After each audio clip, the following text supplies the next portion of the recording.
જ્યારે તમે તમારા આનંદ માટે, તમારા વિચાર માટે, તમારી ભાવનાને અભિવ્યક્ત કરો ને, ત્યારે તમે ચોખ્ખાઈ રાખી શકો છો. મને ખરાબ નથી ગમતું, હું માન આપું છું, એટલે એ સન્માનનીય છે એ વિચારમાં ન પડતા કે આ માન આપવા યોગ્ય છે કે નહીં. આપણે બધા એ ચાર્ટ ગોતવા લાગીએ કે આનામાં એ લક્ષણો છે કે આને માન અપાય. ના, હું વિવેકી છું, મને મહાપ્રભુજીના સંસ્કાર છે, એટલે આવનારને હું સન્માન આપું છું. આવનારો વૈષ્ણવ ઠાકોરજીનો મહેમાન છે, એટલે હવેલીમાં મારે એને સન્માનિત કરવો જોઈએ, એને આવકારવો જોઈએ. કારણ આ મારા ઘરે નથી આવ્યો, આ ઠાકોરજીના ઘરે આવ્યો છે, આ પ્રભુનો મહેમાન છે, અને હું પ્રભુનો દાસ છું, એટલે મારે મહેમાનનું સ્વાગત કરવું જોઈએ. કારણ કે આપણા ઘરમાં કોઈ મહેમાનનું અપમાન થાય તો ઠાકોરજીનું, માલિકનું અપમાન કહેવાય. આ ભાવ, તમને ગંદુ અને ખરાબ ગમતું નથી, તમને નબળું ગમતું નથી, એટલે તમે ઉત્તમતાને સ્વીકારો છો. આ જ્યારે વાત સમજી જશો ને, પછી લોકોની આંખે શું લાગશે, લોકોને કેવું લાગશે, આ બધું વિચારશો તો બહુ ઉત્તમ નહીં રહી શકો. પણ મને શ્રેષ્ઠતા ગમે છે, એ પોતાની વ્યક્તિત્વને અભિવ્યક્ત કરશો તો હંમેશા ઉત્તમ બન્યા રહેશો. નમામિ યમનામહમ, યમુનાજીને નમન કરીએ, કારણ ભક્તિના દાત્રી એ છે. આ જગતમાં વસ્તુ આપનારો એટલો મોટો નથી, પણ ઉત્તમ ભાવ આપનારો એ સૌથી મોટો છે. એક વસ્તુ યાદ રાખજો, તમારા પૈસા કોઈ બગાડી જાય તો નુકસાન નથી, તમારું ઘર કોઈ બગાડી જાય તો નુકસાન નથી, તમારી ગાડી કોઈ બગાડી જાય તો નુકસાન નથી, તમારા કપડાં કોઈ બગાડી જાય તો નુકસાન નથી, પણ તમારું કોઈ મન બગાડી જાય ને, એ બહુ મોટું નુકસાન છે. તમારી કોઈ બુદ્ધિ અને વિચાર બગાડી જાય ને, એ બહુ મોટું નુકસાન છે. અને એટલા માટે સાવધાન રહેજો. વસ્તુઓ પાછી આવશે, પણ વિચાર બગાડી ગયા ને તો આપણે જ આપણું અહિત કરી લઈશું. જેની બુદ્ધિ બગડી છે ને, એને કોઈ દુશ્મનની જરૂર નથી, એ સૌથી મોટો પોતે જ પોતાનો દુશ્મન થઈ જાય છે. કારણ કે પછી જ્યારે આપણે જ આપણું બગાડવાનું નક્કી કરી લઈએ ને, પછી આપણને કોઈની જરૂર ન પડે, કોઈ દુશ્મનની જરૂર ન પડે. અને તમે જ નક્કી કરી લીધું કે મારે મારું પતન કરવું છે, અને જ્યારે પતનના માર્ગે અગ્રસર થઈ ગયા, એટલે પછી તમને કોઈ દુશ્મનની જરૂર નથી. પછી તો આપણે જ આપણો સર્વનાશ નોતરી લઈએ. જાકો પ્રભુ દારૂણ દુઃખ દેઈ, તાકી મતી પહેલે હર લે, એની બુદ્ધિ પહેલા લઈ લે. એટલે હંમેશા યાદ રાખજો, એવા વ્યક્તિથી સાવધાન રહેજો જે તમારું મન બગાડનારો છે, જે તમારા વિચાર બગાડનારો છે. રામાયણ એ કેવલ રાવણને કારણે નથી થઈ, રામાયણના મૂળમાં મંથરા છે કે જે બુદ્ધિ બગાડનારી છે, જે વિચાર બગાડનારી છે. અને આવી મંથરા વૃત્તિઓ કોઈ ન કોઈ રૂપે સામે આવી જાય. ક્યાંક ઘરમાં કોઈક વિચાર નાખી જાય, ક્યાંક કોઈ સંસ્થામાં વિચાર નાખી જાય, ક્યાંક કોઈ કુટુંબમાં એવા વિચાર નાખી જાય. આવી મંથરા વૃત્તિઓ સમાજમાં બધે કામ કરતી હોય. લો, તમારા માટે પેલા આવું બોલતા હતા, પણ તારે કહેવાની શું જરૂર હતી? આજે જે કુરિયર લઈને આવે છે ને, એ બધા ખતરનાક હોય છે કે તમારા માટે પેલા આવું કહેતા હતા, આજે લઈને આવ્યા ને, એનાથી સાવધાન રહેજો. તારે કહેવાની શું જરૂર હતી? એનું મન એના માટે બગડે, એમાં તને શું લાભ છે? એ ક્યાંક કોઈ સંજોગોમાં એનાથી બોલાયું હશે, પણ આજે સંજોગો જુદા છે, આજે એને એવો ભાવ નથી. ઘણીવાર માણસ ખરાબ નથી હોતો, એનો સમય ખરાબ હોય છે, એ સંજોગો ખરાબ હોય છે, ને એટલે માટે એ આવેશમાં ઘણીવાર આવું થઈ જાય. પણ એનાથી કોઈ વ્યક્તિ જોડે વેર થોડી બાંધી લેવાય. અને દુનિયામાં કેટલાને તરછોડશો, કેટલાથી દૂર ભાગશો? ના, ભાગી નથી શકાતું. એટલે બને તો આ વચ્ચે જે મંથરા વૃત્તિઓ છે એનાથી સાવધાન રહેજો, ચેતતા રહેજો. આપણે આપણું મન અને બુદ્ધિ બગડવા નથી દેવા, જાગૃત રહેવું છે. અને એના માટેનો એક જ ઉપાય છે, રોજ પ્રભુની સન્મુખ ઉભા રહો. રોજ ઠાકોરજી આગળ 2 મિનિટ લાગે, પગે લાગીને જતા કેટલી વાર લાગે? અને મોટા ભાગે લોકો ડ્રોઈંગ રૂમમાં શ્રીનાથજીનું સુંદર ચિત્ર લઈને પધરાવતા હોય છે. અને રાખો, પ્રભુના ચિત્રો રાખો ઘરમાં, મહાપ્રભુજીના ચિત્રો રાખો, યમુનાજીના ચિત્રો રાખો, અને એવી જગ્યાએ રાખો જ્યાં વારે ઘડીએ દેખાય. આપણે સેવાના રૂમમાં રાખી દઈએ અને પછી બસ કલાક સેવા પૂરી થઈ, પછી તો દરવાજો ખુલે નહીં આખો દિવસ. એવી જગ્યાએ રાખો જ્યાં દેખાતા, એમને વંદન કરીને. અને પ્રભુના આશીર્વાદથી મોટી કઈ શક્તિ આ દુનિયામાં છે? દુનિયાનો માણસ મદદ કરી શકશે, સુખી નહીં કરી શકે. કોઈ મદદ કરનારો ગેરંટી આપી શકે કે આ સુખી જ થઈશ? ના. દુનિયાના માણસને મદદ કરવા સુધીનું સામર્થ્ય છે, સુખી તો કેવલ ભગવાન જ કરી શકે એમ છે. સુખ એના હાથમાં છે. સુખનો દાતા એ છે, અને જે દાતા હોય એની પાસે માંગો. પ્રભુ આપનારા છે ને, એને માંગવાની ને આપવાની પ્રોસેસની જરૂર, એનો પ્રભાવ, એના અસ્તિત્વનો સ્વીકાર એ જ પૂરતો છે. ભગવાન મારી સાથે છે એટલું યાદ રાખવું જ પૂરતું છે. ભગવાન દરેક કાર્યોમાં મારી જોડે હોય છે. એને જોડે લઈને જાઓ ઓફિસે, એને ઘરે મૂકીને જાઓ. દ્વાર પર શ્રીનાથજીનું ચિત્ર, પ્રભુ મારી જોડે પધારો ને આપ મારી સાથે, અને એ તમારી સાથે રાખશો ને તો ક્યાંય કોઈ તમને હરાવી નહીં શકે. કારણ કે ભગવાન હોય ત્યાં જ વિજય છે, ભગવાન હોય ત્યાં જ મંગલ છે, ભગવાન હોય ત્યાં જ સૌભાગ્ય છે. કારણ કે એ જ સૌભાગ્યનો નિધિ છે. મંગલ રૂપ નિધાન સાંભળો, મંગલ રૂપ નિધાન, એ મંગલનો નિધિ છે. એટલે જ યમુનાજી માટે પણ કહ્યું ને, ભાગ્ય સૌભાગ્ય શ્રી યમને જો દે. યમુનાજી ભાગ્ય ને સૌભાગ્યની દાત્રી છે. જીવનમાં ઉતાર અને ચઢાવ તો ચાલતા જ રહેવાના. સારા અને નબળા દિવસો તો દરેકના જીવનમાં આવવાના. તમે દુનિયાના કોઈ પણ ખૂણે જતા રહો, જગ્યા બદલી શકો છો, સંજોગો તો એ જ બધા જોડે હોય છે. એ ઝૂંપડામાં હોય કે મહેલમાં હોય, સંજોગોમાં ફરક નથી હોતો. સુખ દુઃખ તો બધાના જીવનમાં ચાલતા હોય અને ચાલવાના જ. ભગવાનથી સુખ ન માંગો, ભગવાનને જ સુખ માનો. ભગવાન જ મારું સુખ છે. અને જ્યારે ભગવાનને સુખ માની લેશો ને તો એ સુખ સદાય તમારા જીવનમાં રહેશે. એટલે એને જોડે રાખો, એને સાથે રાખો. નાના નાના જીવનની ઘટનાઓ, લોકો ભલે હસતા હોય, બધા જોડે શેર નહીં કરું, પણ મનોમન ઠાકોરજીને વિનંતી કરી, મારી જોડે ચાલો ને પ્રભુ. કારમાં એવો ભાવ કરો કે પાછળની સીટમાં ઠાકોરજી બિરાજેલા છે, મારી સાથે જ છે. ઓફિસમાં પણ એવો ભાવ કરો, મારી જોડે જ ઠાકોરજી છે. અને આ રીતે પ્રભુ જોડે રહેવાય તો કોણ હરાવી શકવાનું? આપણો ભાવ છે, આપણો સંકલ્પ છે. નમામિ યમનામહમ. યમુનાજી તો ભાગ્ય ને સૌભાગ્યના દાત્રી છે. જ્યારે પણ જીવનમાં કોઈ પણ એવો સંજોગ આવે, સમય આવે, એમ લાગે કે ચારે બાજુથી ફસાઈ ગયા, અટવાઈ ગયા, કોઈ રસ્તો નથી દેખાતો, તો યમુનાજીનું શરણું લેજો. યમુનાષ્ટકના પાઠ કરજો. જો આપણે પાઠ દ્વારા, માળા દ્વારા, સેવા દ્વારા, જે પણ તમને માધ્યમ ગમે, પણ એ માધ્યમ થકી પ્રભુ જોડે જોડાયેલા રહેજો. યમુનાજી સાથે સંકળાયેલા રહેજો. જે પણ માધ્યમ તમને ગમતું હોય, એ પાઠનું પણ માધ્યમ હોઈ શકે, કે યમુનાષ્ટકના પાઠ, કોઈ નામની માળાનું માધ્યમ હોઈ શકે, યા એના સ્વરૂપની સેવાનું માધ્યમ હોઈ શકે, યા કીર્તનનું માધ્યમ હોઈ શકે. 41 પદ. પણ જ્યારે એમના ગુણગાન થાય, એટલે 41 પદમાં પણ કહ્યું ને, તિનકે ગુણ સુનન કો લાલ ગિરિધરન પિય આય સન્મુખ તાકે બિરાજે. જ્યાં એના ગુણગાન યમુનાજીના થતા હોય ત્યાં ઠાકોરજી સામે આવીને ઉભા રહી જતા હોય છે. અને પ્રભુનું સામે આવવું, જેમ કમળ ખીલવવા માટે સૂરજે હાથ લાંબો કરીને એક એક પાંખુડીઓ ખોલવી પડે છે ના, એનું ઉગવું એ જ પૂરતું છે, એનું હોવું એ જ પૂરતું છે. આપમેળે કમળ ખીલાઈ જાય. એના પ્રભાવમાં આવવું એ જ પૂરતું છે. એમ ભગવાન હાથ લાંબો કરીને મદદ કરે એ જરૂરી નથી. ભગવાનનું અસ્તિત્વનું સ્વીકાર એ જ આપણા સૌભાગ્યના કમળને ખીલવવા માટે પૂરતું છે. પ્રભુ છે, મારી જોડે છે, મારી સાથે છે. મારા નામ દ્વારા, મારી માળા દ્વારા, મારા પાઠ દ્વારા, મારા સ્મરણ દ્વારા ભગવાનનું અસ્તિત્વ મારી જોડે છે. આટલું યાદ રાખવું પૂરતું છે. કારણ કે એટલું અસ્તિત્વ હોવું એ જ આપણા સૌભાગ્યના કમળને ખીલવી દે છે. નમામ યમનામહમ સકલ સિદ્ધિ હેતુ મુદામ. એ તો સકલ સિદ્ધિના હેતુ રૂપ છે. પણ નમનની સાથે મુદા શબ્દ જોડ્યો હોય મહાપ્રભુજી. મુદા એટલે હર્ષ, પ્રસન્નતા. પ્રસન્નતા જરૂરી છે. નમનની સાથે પ્રસન્નતા હોવી જોઈએ. કેવલ દુઃખ લઈને જ જવું જરૂરી નથી. ખુશી ખુશી જાઓ, હસતા હસતા જાઓ. તમે ગમે તેટલા શણગાર સજો, પણ ચહેરા પર સ્મિત ન હોય તો ફોટો સારો આવે? અમારા ફોટોગ્રાફર શું કહે? Smile please. હવે જેને હસવા માટે રિક્વેસ્ટ કરવી પડતી હોય છે માણસને, તો પછી એ માણસના જીવનમાં ખુશી ક્યાંથી પેદા થશે? સ્માઇલ એ તો પ્રસન્નતાની અભિવ્યક્તિ છે. જો પ્રસન્નતા તો હૃદયનો વિષય છે, ખુશીનો વિષય છે.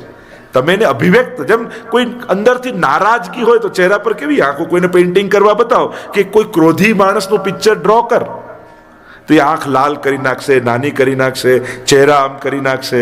એમને ભાવ લાગે કે આ ક્રોધમાં છે. ક્રોધ અંદર હોય, ચહેરો અભિવ્યક્તિ છે. એમ ખુશી ભીતર હોય સ્માઇલ તો એની અભિવ્યક્તિ છે. ઘણા લોકો કહે જી આપ કાયમ હસતા કઈ રીતે રહો છો? કારણ કે પ્રસન્ન રહીએ છીએ એટલા માટે. કોશિશ કરવા જાઓ તો થાકી જાઓ. કોઈ હસવાની કોશિશ કરે, કેટલી વાર હસતા, તમે ફોટો પાડે પહેલા તો મોઢું પાછું બીડાઈ જાય, પેલા કેવું ભાઈ કહ્યું ને સ્માઇલ કર, 2-5 સેકન્ડથી વધારે ના રાખી શકે.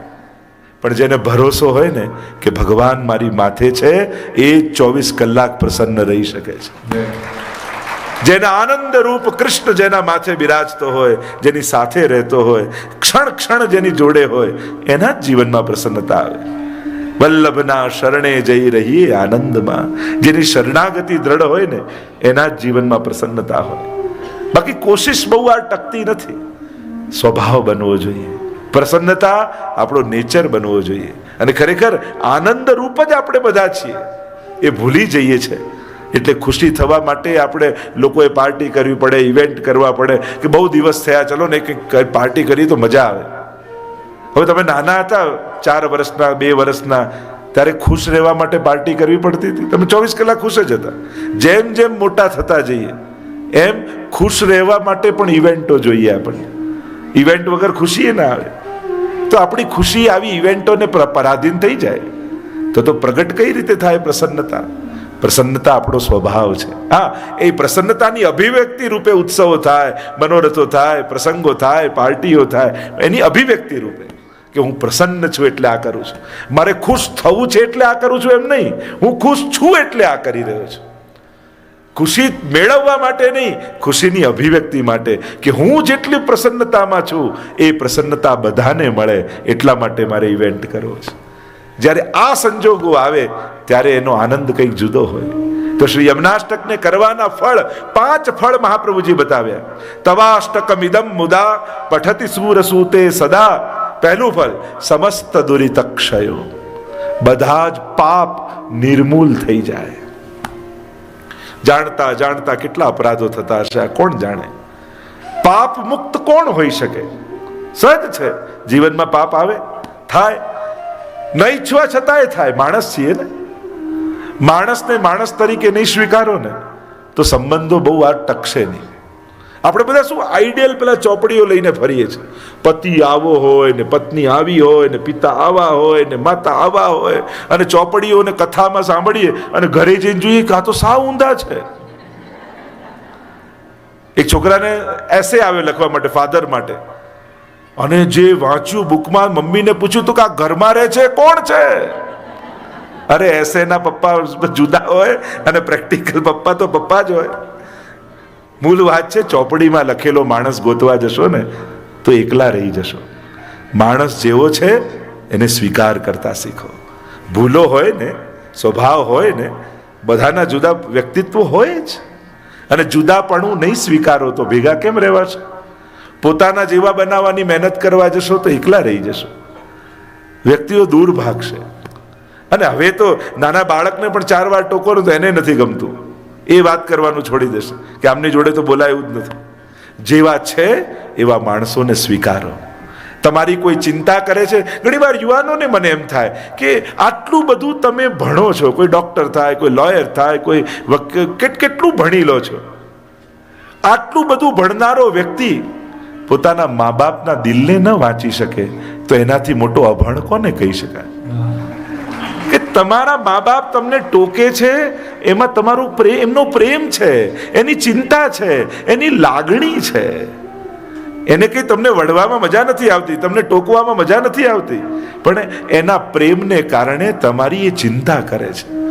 અને આટલું તમે ન સમજી શકો કે આના બોલવામાં, ના ખીજાવામાં એની પાછળ એનો દ્વેષ નથી, મારા માટેનો પ્રેમ છે. અને મા બાપના દિલને ન વાંચી શકે એ તો અભણ વ્યક્તિ કહેવાય. ખાલી ચોપડીઓ વાંચીને દિમાગમાં ભરી લીધી એ શું કામની? લાગણીઓ અનુભવ ન શક્યા, પ્રેમને વાંચી ન શક્યા તો જીવન આપણું અભણતામાં, નિરક્ષરતામાં ગયું. એની લાગણીને તો વાંચો. એ શું, કેમ એટલો ઉદ્વેગમાં છે, એ કેમ ટેન્શનમાં છે, તમને રસ્તામાં રાતના મોડું થઈ ગયું એ કેમ જાગે છે? એ તને બાંધી રાખવા માટે નથી જાગતા, એ તને સુરક્ષિત રાખવા માટે જાગે છે કે તું સિક્યોર રહે, સુરક્ષિત રહે, એના માટેની એને ચિંતા છે. અને આવી જો લાગણીઓ ન સમજી શકો તો ભણ્યા એ શું કામના? કારણ કે રહેવાનું તો ઘરમાં આ જ લોકો જોડે છે. કોઈ બહુ જ PhD માં હોય અને નાનકડું છોકરું તોતલું બોલતું હોય એનું 2 વર્ષનું, તો ક્યારેક ખીજાય છે? જા પેલા ભણીને આવ, હું તો PhD છું, આવું તોતલું મારી આગળ નહીં બોલવાનું. અરે ના, ઉલટાની PhD માં એની જોડે બેસી જાય, ખોળામાં લે ને પોતે તોતલું બોલવા લાગે, જેથી બાળક જોડે કનેક્ટ કરી શકે, રિલેટ કરી શકે. આજ તો માં છે. એમ આપણને લાગે સંસ્કૃતના શ્લોકો ને આવા કીર્તનો રાગોમાં ગાઈએ આ ગાય તો જ ઠાકોરજી સાંભળે. અરે ના, તમે તોતલી જે સ્તુતિ ને ભૂલવાળા પાઠ કરો છો ને, તો યમુનાજી પણ તમારી જોડે બેસી અને તમારી ભૂલોને સુધારતા જાય, સાંભળતા જાય, ગાતા જાય. આજ તો માનું વ્યક્તિત્વ છે. ભગવાન તમને સર્વોત્તમ થાવ ત્યારે સ્વીકારે નહીં, પણ તમે જ્યાં છો ત્યાં સુધી લેવલ પર આવે અને તમારો હાથ પકડે, એ જ તો પુષ્ટિ પુરુષોત્તમ છે. એટલે જ તમારો શ્રીનાથજી બાબાનો હાથ ઊંચો છે ને, તમને બોલાવે છે, આવ આવ આવ આવ. તમે કહો, અરે હું તો દોષ વાળો છું, વાંધો નહીં આવ. અરે હું તો ક્રોધી છું, વાંધો નહીં આવ. અરે હું તો લોભી છું, વાંધો નહીં આવ. તમે તમારા દોષ ગણાવતા જાઓ ને ઠાકોરજી કે ભલે આવ આવ આવ આવ. મેં તને ક્યારે કહ્યું કે તું ક્રોધી છે તો મારી પાસે ના આવી શકે? મેં તને ક્યારે કહ્યું તું પાપી છે તો મારી પાસે ના આવી શકે? મેં તને ક્યારે કહ્યું કે તું લોભી છે તો મારી પાસે ના આવી શકે? આ તો તારી બધી વિચારો છે, મારા વિચારો કંઈક જુદા છે. હું તને પ્રેમ કરું છું. તારા સ્વભાવ, તારા સામર્થ્ય, તમારા લક્ષણ, તારા ગુણો, એ બધાની ક્યાં મેં વાત કરી? મને તારી જોડે પ્રેમ છે અને મેં તને ભૂલો સાથે સ્વીકાર્યો છે. જો ભગવાન આપણને બદલીને સ્વીકારતા નથી, પણ આપણે ભગવાન કેવા જોઈએ છે? પ્રભુ જો આમ થઈ જાય ને તો મને ચાલે, તો હું સેવા કરું. ઠાકોરજી જો આ રીતે આપણને આપણા પ્રમાણેનો ભગવાન જોઈએ છે. આપણે પ્રભુને જેવા છે એવા સ્વીકારવા તૈયાર નથી થતા, પણ ભગવાન આપણને જેવા છે એવા સ્વીકારવા તૈયાર છે. આજ તો એની ભગવત્તા છે. આપણે બદલીને ભગવાન જોઈએ છે, પણ ભગવાન આપણને જેવા છે એવા અપનાવે છે. તો શ્રી યમુનાજી એવી કૃપાળુ છે, એવી દયાળુ છે. સમસ્ત દુરિતક્ષયો ભવતી વૈ મુકુંદે રતિ. ભગવાનમાં પરમ પ્રેમ પ્રગટાવે યમુનાજી. તયા સકલ સિદ્ધયો, સકલ સિદ્ધિનું દાન આપે. મુરરી પુષ્ટ સંતુષ્યતિ. યમુનાજીના ગુણગાનથી પ્રભુને પરમ સંતોષ થાય. અને 5મું ફળ, સ્વભાવ વિજયો ભવે. સ્વભાવ પર વિજય આપે. માણસ દુખી કેવલ પોતાના સ્વભાવથી છે. એટલે પેલી એક પત્ની પરણીને આવી, પતિને કહ્યું તમે મને સુખી કરશો? પતિએ કહ્યું જો તને બંગલો બાંધી આપીશ, ગાડી લાવી આપીશ, દાગીના લઈ આપીશ, કપડાં લઈ, તું કહીશ એ બધું લાવી આપીશ, પણ સુખી થતા તને ન આવડ્યું ને તો બીજો કોઈ સુખી તને કરી જવાનું નથી. જેની જ્યાં પણ શ્રદ્ધા હોય, પણ શ્રીનાથજી બાબા આપણા બધાના છે, એવો ભાવ આપણે બધાએ અભિવ્યક્ત કર્યો. સંસ્થાઓની વ્યવસ્થા હોય, મંદિરો કોઈ સંસ્થાના હોઈ શકે, ભગવાન તો બધાના હોય છે. ભગવાન કોઈ વ્યવસ્થા જોડે બંધાયેલા નથી. જ્યાં ભાવ છે ત્યાં ભગવાન દોડતો જાય છે. પણ હા, કાયદાકીય વ્યવસ્થાઓને કારણે મંદિરોને આપણે ટ્રસ્ટોમાં, સંસ્થાઓમાં અને એની વ્યવસ્થાના ભાગરૂપે કેળવવા પડતા હોય છે. પણ એ મંદિરમાં બિરાજતા શ્રીનાથજી તો બધાના છે. એ કોઈ ભેદ અમારો શ્રીનાથજી બાબા જોતો નથી. વ્યવસ્થા રૂપે આપણે વ્યવસ્થા ઊભી કરવી પડે કે આ ઝોન, પેલો ઝોન, ફલાણો ઝોન. પણ વ્રજના જુદા જુદા સ્થાનોમાં કયું સ્થાન એવું હોય કે જ્યાં કૃષ્ણ પહોંચ્યો ન હોય, કૃષ્ણ રમ્યો ન હોય, કૃષ્ણ ખેલ્યો ન હોય? એ ભલે વૃંદાવન હોય, ગોકુલ હોય, બરસાના હોય, પણ બધા જ પ્રભુના ધામો છે. અને એ જ ભાવ સાથે આપણે આ વ્યવસ્થા ઊભી કરી. કેટલા લોકોનો સાથ, સહકાર, પરિશ્રમ, સેવા, યોગદાન, અને ત્યારે જઈને આ આખું સાકાર થતું હોય છે સ્વપ્ન. પ્રવેશ કરીએ ત્યાંથી લઈને દ્વાર પર ઉભેલા લોકોથી લઈ મંચ ઉપર એનાઉન્સમેન્ટ કરતા લોકો સુધી બધાના પોતપોતાના યોગદાન હોય છે. પોતપોતાની કળા, પોતપોતાની હોશિયારી અને એ પોતાની કુશળતા દ્વારા એ વ્યવસ્થાને ઉત્તમ બનાવવાનો પ્રયાસ કરતા હોઈએ છીએ. અને આ છેલ્લા દિવસે આપણે બધાને યાદ કરીએ છીએ, કારણ કે યોગદાન તો નિર્માણમાં કેટલા લોકોનું છે. જેણે એક માલાજી માટે ફૂલ પધરાયા હોય એનાથી લઈ અને જેણે બાંધકામ માટે કેટલું મોટું યોગદાન કર્યું હોય, બધાનો ખૂબ જ સેવાભાવ શ્રીનાથજી બાબાએ સ્વીકાર્યો છે. તો જ આટલું ઉત્તમ થઈ શકે. એક કામ કરી નાખવું અને કામ કરીને બતાવવું, બંનેમાં બહુ મોટો ફરક છે. જો વ્યવસ્થાના ભાગમાં પણ તમે જુઓ, ક્યાંક કોઈક મજૂર હોય, કોઈક કારીગર હોય અને એક કલાકાર હોય. ત્રણેય પોતાની રીતે કામ કરતા હોય, પણ મજૂરની મજૂરી ઓછી હોય. એનાથી કોઈ મોટો કારીગર આવે કે આ પ્લાસ્ટરનો કારીગર, આનો કારીગર, પથ્થરનો કારીગર, તો એની વધારે ચાર્જ એનો હોય. અને એનાથી મોટો જે કલાકાર હોય, જેની અંદર આર્ટ હોય, બુદ્ધિ હોય, તો એનો ચાર્જ હજી વધારે હોય. જે કેવલ મજૂરી કરતો હોય, એ કેવલ એને જે બતાવવામાં આવ્યું હોય એ જ કામ કરતો હોય. પોતાની ન બુદ્ધિ વાપરે, ન હોશિયારી વાપરે. જે કહ્યું કે આ પથ્થર અહીંયાથી અહીંયા મૂકી દે એટલે ઉપાડીને મૂકતો જાય. એમાં ન બુદ્ધિનો ન દિલનો કશાનો ઉપયોગ ન હોય, એટલે એનો ચાર્જ ઓછો હોય. કારીગર હોય એનામાં બુદ્ધિ હોય, ના પ્લાસ્ટર આ રીતે જ લાગે, ટાઇલ્સ આ રીતે જ લાગે, એટલે પોતાના પરિશ્રમની સાથે, પોતાની મહેનતની સાથે એ બુદ્ધિનો પણ ઉપયોગ કરતો હોય તો એનો ચાર્જ થોડો વધારે હોય. પણ કલાકાર હોય ને, એ બુદ્ધિ પણ વાપરે, મહેનત પણ વાપરે અને હૃદય પણ વાપરે. અને દિલ, દિમાગ અને પરિશ્રમ, મહેનત આ ત્રણેય ભેગો થાય તો એક નાનકડું પેઇન્ટિંગ પણ કરોડોમાં વેચાતું હોય. કારણ કે એમાં ત્રણેયનો ઉપયોગ એણે કર્યો છે. અમારો વૈષ્ણવ એ આ કલાકાર જેવો છે. કારણ કે સેવ્ય માનમ કલાનિધિમ. આપણા તો સેવ્ય કોણ છે? મહાપ્રભુજી કહ્યું કલાનિધિ એવા ઠાકોરજી આપણા સેવ્ય છે. કૃષ્ણથી મોટો કલાકાર આ જગતમાં કોણ છે?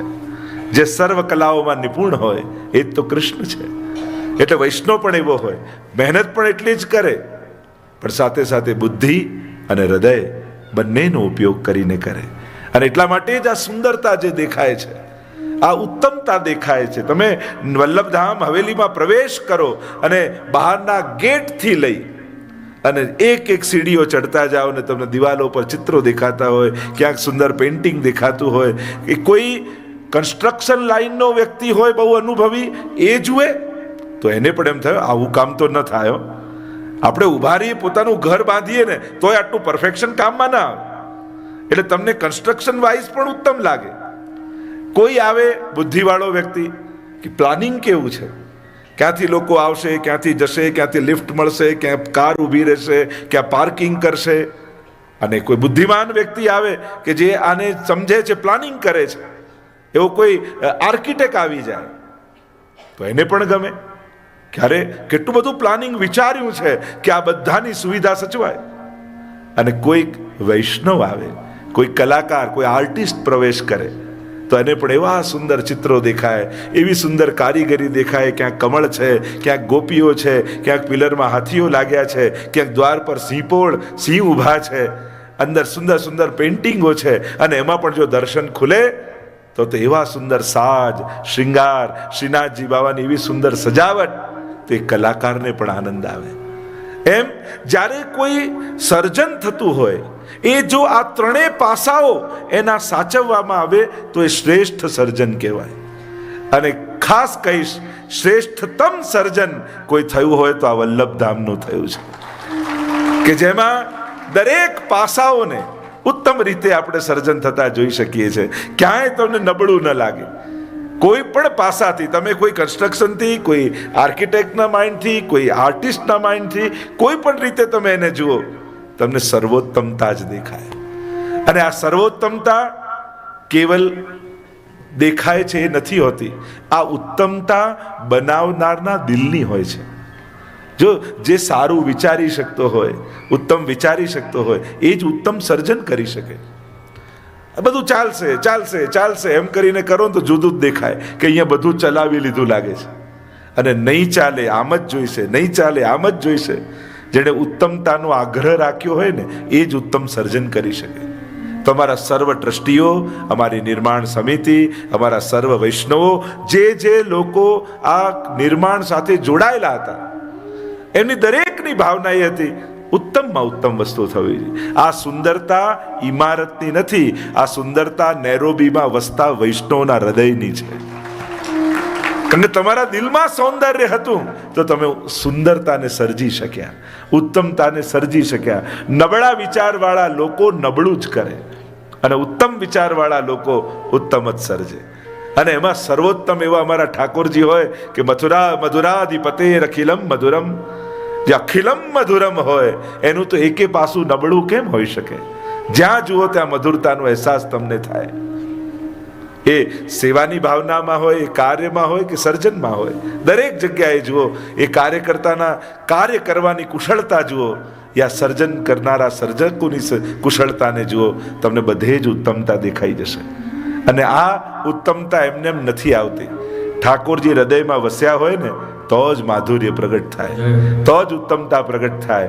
એટલે આ ઉત્તમતા આપ બધાના હૃદયની, વિચારની, ભાવનાની ઉત્તમતા છે જે આપણને વલ્લભધામમાં દેખાઈ રહી છે. તો એની વાતનો હું આનંદ અભિવ્યક્ત કરું છું. જે મેં વિચાર્યું હતું એના કરતાં ઉત્તમ બનાવીને તમે લોકોએ આપ્યું છે. મેં જે કેવલ વિચાર કર્યો કે આવું ઉત્તમ થવું જોઈએ, એના કરતાં શ્રેષ્ઠ તમે સર્જીને મૂક્યું છે. ઠાકોરજી કેટલા પ્રસન્ન, ગોપાલ પ્રભુને તો કેટલો આનંદ થતો હશે. કારણ કે જ્યારે અહીંયાથી પધાર્યા ત્યારે એક મકાન હતું, બંગલા જેવું હતું, દિવાલો તોડીને હવેલી જેવું રૂપ આપ્યું હતું આપણે એ મકાનને.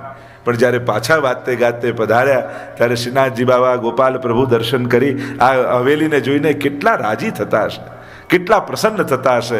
કેવું ભવ્ય મારું સુંદર નાથદ દ્વારા આ આફ્રિકાની ભૂમિ ઉપર તમે લોકોએ સર્જ્યું છે. એ ખરેખર મારી પ્રસન્નતા અભિવ્યક્ત કરું છું, મારો આનંદ અભિવ્યક્ત કરું છું. મને ગર્વ છે કે મને આવા કાર્યકર્તાઓ ને વૈષ્ણવો મળ્યા છે, આવા ટ્રસ્ટીઓ મળ્યા છે. અમારા ટ્રસ્ટીઓ માટે પણ કહીશ, એટલા સરસ વ્યક્તિઓ અમને મળ્યા છે ટ્રસ્ટીમાં. ક્યારે કોઈ ચર્ચા ન હોય, કંઈ પણ ઉત્તમ કાર્ય હોય કરવા લાગો, સાથે છીએ, સાથે છીએ. ઓલવેઝ જે લોકોનો સાથ, સપોર્ટ ઓલવેઝ સંસ્થાને જે રીતે મળે છે, ખરેખર આ બધા પાયા છે. અમારા વડીલો 90 વર્ષની જેફ વયે પણ ક્યારે પણ કોઈ પણ કાર્ય હોય, મિટિંગ હોય, ઠંડી હોય, વરસાદ હોય, તોય દોડી દોડીને આવીને ઊભા રહી જાય. એ એમનો ભાવ બતાવે છે. અમારા બધા જ ટ્રસ્ટીઓને આ ક્ષણે હું યાદ કરું છું. અમારા ઉપસ્થિત નથી એવા રજનીભાઈને પણ આ ક્ષણે હું યાદ કરું છું. પણ એ બધા અમારી ટીમમાં છે, એમની ચેતના તો જોડે છે જ.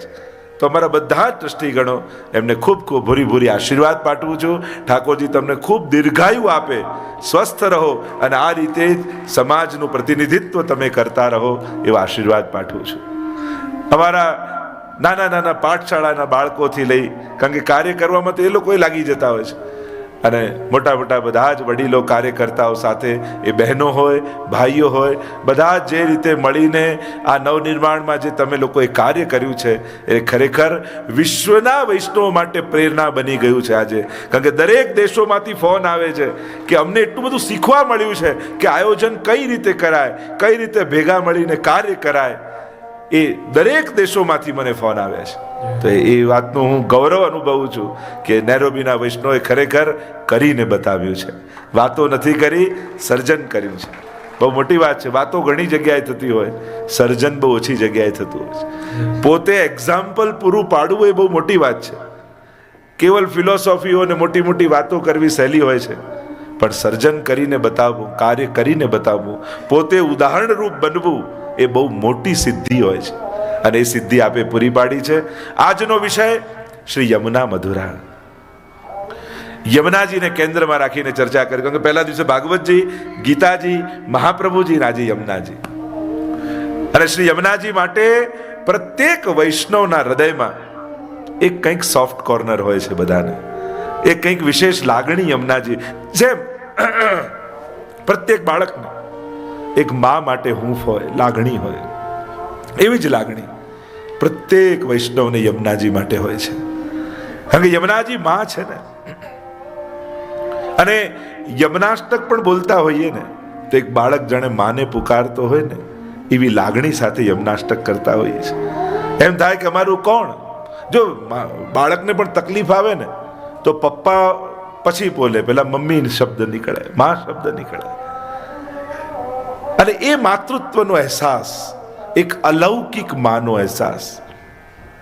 વ્યવહાર જગતમાં સંબંધો તો ઋણાનુબંધ ઉપર આધાર હોય છે.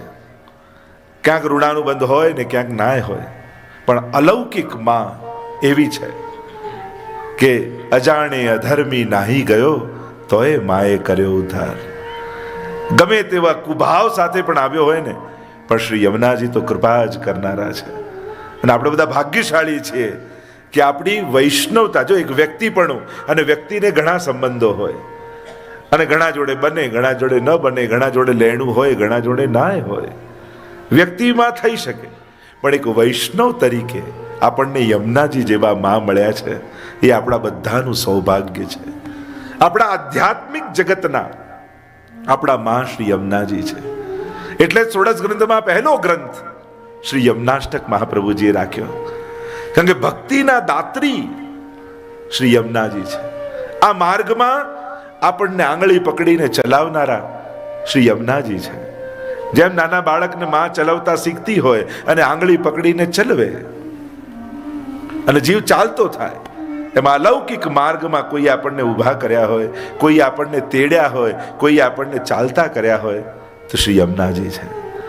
જરૂર પડશે ત્યાં તમને આંગળી પકડીને ચલાવશે, અને જરૂર પડશે અને એમ લાગશે કે આ અસમર્થ છે ચાલવામાં, એ દિવસે તમને ખોળામાં તેડી લેશે. એવી શ્રી યમુનાજી આપણી છે, એવી આપણી મા શ્રી યમુનાજી છે. અને એટલા માટે એ યમુનાજીના ગુણગાન આજે કરવાના છે. યમુનાષ્ટકના માધ્યમથી શ્રી મહાપ્રભુજી યમુનાજીનું સ્વરૂપ સમજાવ્યું. યમુના અષ્ટપદીના માધ્યમથી શ્રી ગુસાઈજી આપણને સ્વરૂપ સમજાવ્યું. અને 41 પદના માધ્યમથી શ્રી હરિરાયજી હોય, અષ્ટસખા હોય, ગંગાબાઈ હોય, આ બધાએ યમુનાજીના સ્વરૂપનો આપણને પરિચય કરાવ્યો કે આ તત્વ શું છે. તમે કેવલ લોટી ખોલીને યમુના જલના પાન નથી કરતા, તમે ભલે જલ સમજીને પીતા હશો, યમુનાજી તમને જલ નથી પીવડાવતા, યમુનાજી તો પોતાના દુગ્ધનું પાન તમને કરાવે છે. ન જાતું યમયાતના ભવતિ તે પયપાનત, એ તો તમને પોતાના પ્રેમ રૂપી પયના પાન કરાવે છે. એટલે યમુના પૂજન કરવા જ્યારે પણ તમે જાઓ ત્યારે દુગ્ધથી અભિષેક કરાવીએ છીએ.